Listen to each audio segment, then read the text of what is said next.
there's a lot of people out there who want to get back to work, you know, to do their own thing, and I think nursery does provide, you know, a stimulating and caring environment.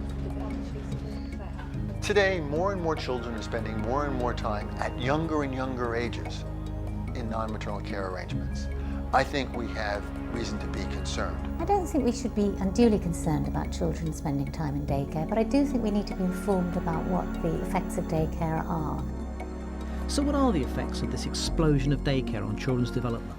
In the last 2 decades, the number of children in daycare has trebled, giving rise to one of the most controversial debates, both in contemporary society and in psychology. More and more mothers are now expected to go back to work, but at the same time they're made to feel guilty about neglecting their children. So what should parents be doing in their children's best interests? It does leave marks on us.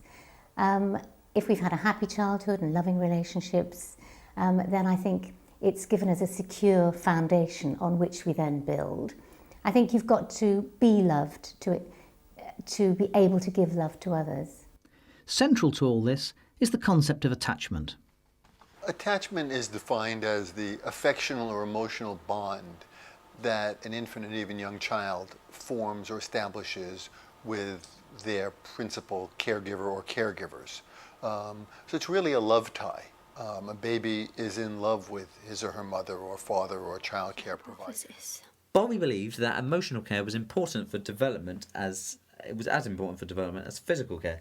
Bobby argued that breaking the paternal bond with a child during the early years was likely to have serious effects on the intellectual, social and emotional development. He argued that a child would have difficulty forming relationships with other people and would be at risk to developing behavioural disorders. He claimed these effects were irreversible and permanent, and they would occur if separation would become, if this happened before the age of about 2.5 years, but there is still a risk up until about 5 years old. Yeah. Australian research which found babies who start childcare at a young age suffer no ill effects. The study tracked the behaviour of 2- and 3-year-old children. It found no major differences between those children who'd been cared for at home and those who'd been in childcare. If parents don't have time to provide much in the way of learning experiences or don't know how to, then some children will reap intellectual benefits of attending an early childhood service with adults who know how to do these things. All children are likely to benefit in their language development from being with lots of other people. However, babies who are not mobile and children who are quiet or non-demanding may get a lot less attention and talk than they do at home.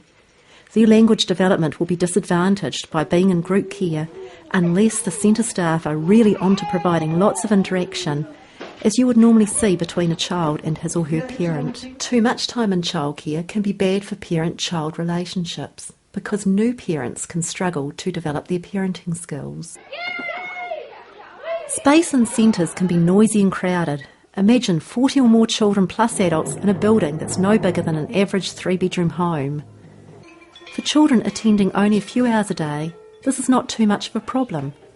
But for children attending longer, or with special needs such as autism, noise levels and the stress of being with lots of other people can have long-term consequences.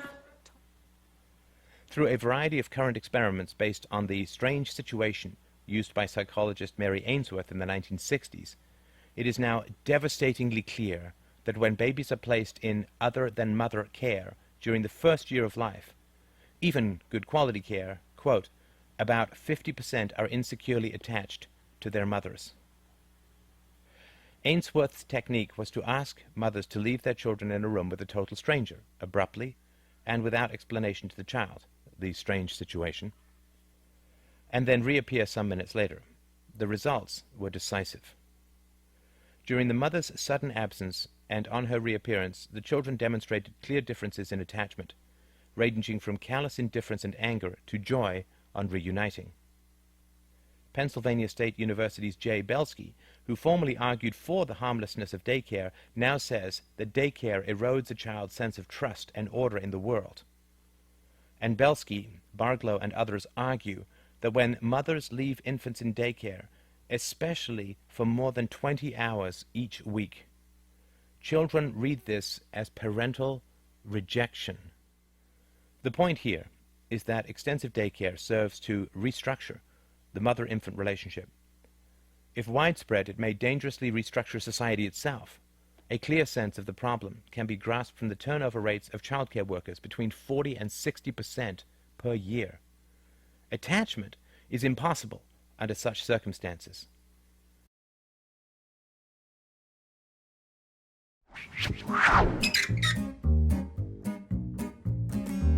Out of the 196 countries worldwide, there are 7 countries who don't have laws requiring paid maternity leave. Suriname, Marshall Islands, Micronesia, Papua New Guinea, Tonga, the United States of America, Palau. Wait, what? Oh, that's right. The good old US of A is the only developed country in the world that doesn't provide new parents with any financial assistance. Sure, there are some companies who have paid leave benefits, but they're few and far between. According to a study from the Bureau of Labor Statistics, only 11% of women who work at private companies receive paid leave. So what does the US provide? The US government provides 12 weeks unpaid maternity leave with job security. So they do offer something. Except there are strict requirements you must meet in order to get this benefit. And currently, 40% of women do not even qualify for unpaid maternity leave. But the US isn't alone on this, right? How far behind the rest of the world could the US really be? Oh. Well, at least in terms of among developed nations, we spend 2/3 less on early childhood education than most developed countries in the world. We should be farther along. The thing is that the United States places a lot of emphasis, I think, on, making money, on capitalism, and instead of placing that emphasis on the family.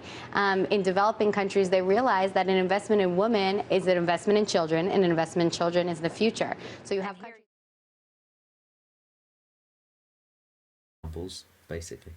A problem with research in this area is that there's many contradictory findings, but perhaps this is not surprising, as there are so many factors that may influence a child's development apart from daycare. What the child's family is like at home, daycare itself is very different quality, time spent in daycare, the age of starting daycare, and etc., etc. The county's Department of Health has received a financial boost to its child care subsidy, which assists working parents with funds for daycare. Lorna Virgili brings us the details. What did you buy first? What's that? Single parents with children under the age of 13 can now apply for the Working Parent Child Care Subsidy Program. The Department of Health and Human Services has additional funding received during the fiscal year 2014 that desperately needs to pass on to needy families.